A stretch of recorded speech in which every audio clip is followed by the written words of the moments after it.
Welcome to the channel. This is Impromptunes, a channel dedicated to jazz, improvisational music, composition, and everything in between.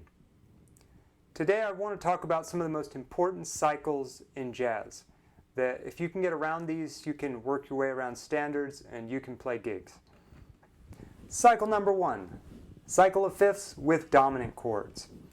You got C, F, B flat, E flat, A flat, D flat, G flat, B, E, A, D, G, C. Cycle number 2. This is the diatonic cycle of fifths. Got C major 7, F major 7, B half diminished 7, E minor 7, A minor 7, D minor 7, G7, C major 7. Cycle number 3, leading tone diminished. We'll use G for this example.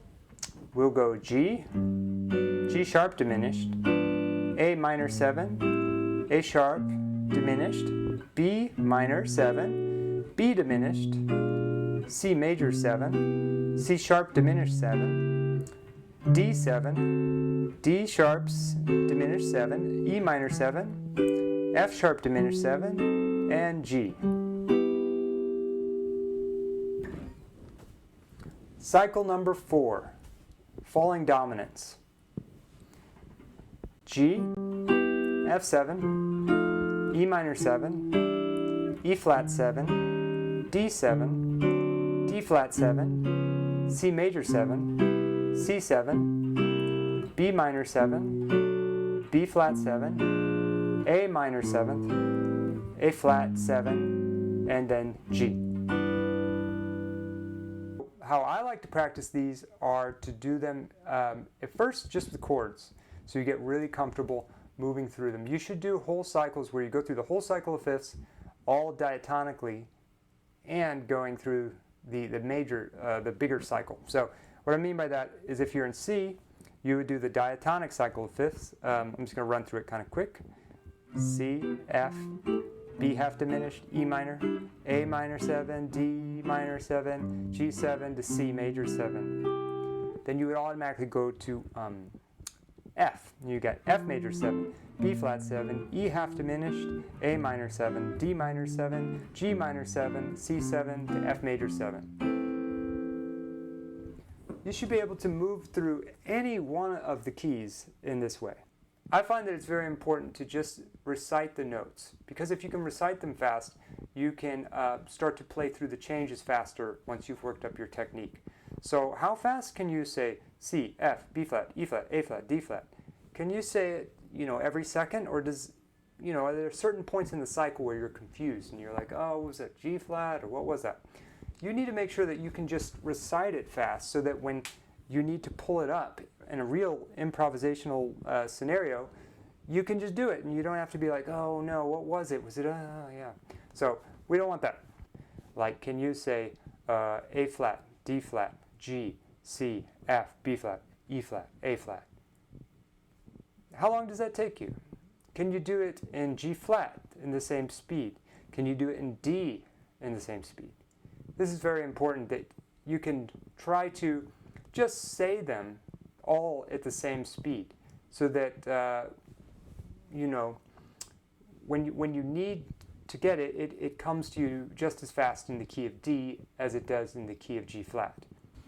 Now the other way I like to practice them is by playing the modes or playing the scales that would naturally be played within the key, but just starting and trying to break them up into octaves. So if I'm in C and I have to do a C scale, I'll do a 1 octave C scale.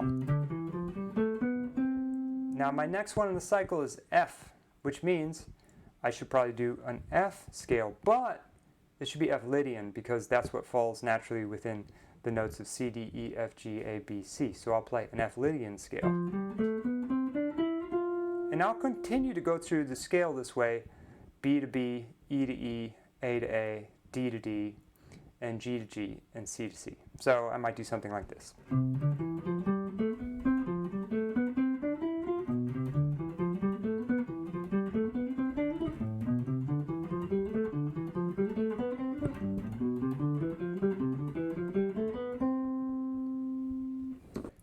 Now, I also might do an arpeggio practice with either the cycle up diminished or the cycle down dominant. So let's do the cycle down dominant in the key of G.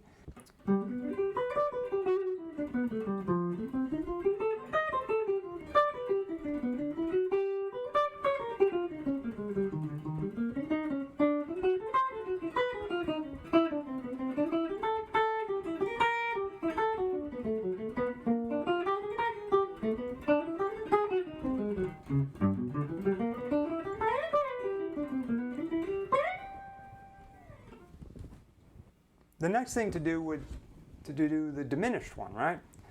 And you can do this in all keys, remember, don't just do it in one key. I'm just using ones that are easy to latch onto. So if you're doing, let's say, the diminished cycle, you could use like the whole half diminished on every diminished chord if you want. And you could use whatever the mode of the key would be for the others, you know. So if you are in G, you have Ionian mode for the first degree. You do a whole half diminished on the G sharp.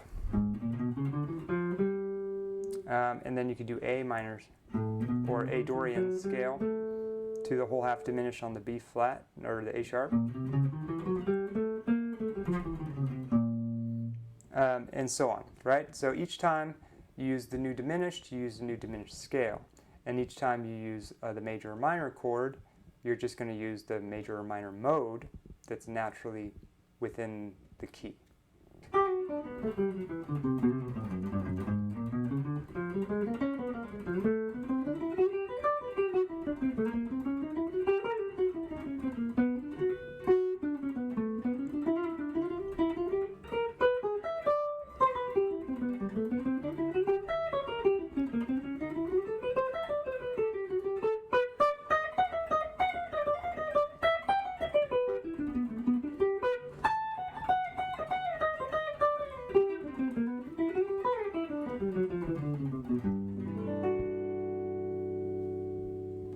Another thing I like to do is soloing with thirds, sixths, or any type of dyads. Being able to move through these cycles with dyads is it's just really cool. It'll set you apart from a lot of jazz players that typically would just play single lines or just really big fat chords. It's really nice to have just those dyads. I don't know, there's something nice and very subtle about them. If I did dyads through the key of C, I might do a mixture. I might not only do dyads, but sometimes I will practice with just doing dyads. So I might do something like this.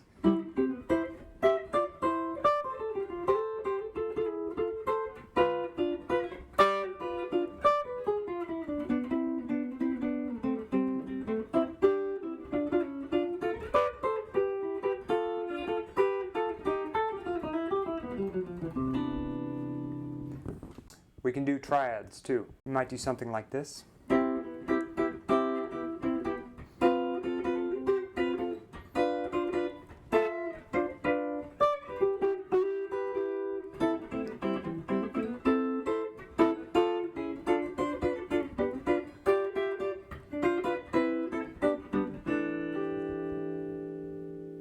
Alright, that concludes today's video, all about the cycles that you need to practice to get better at jazz.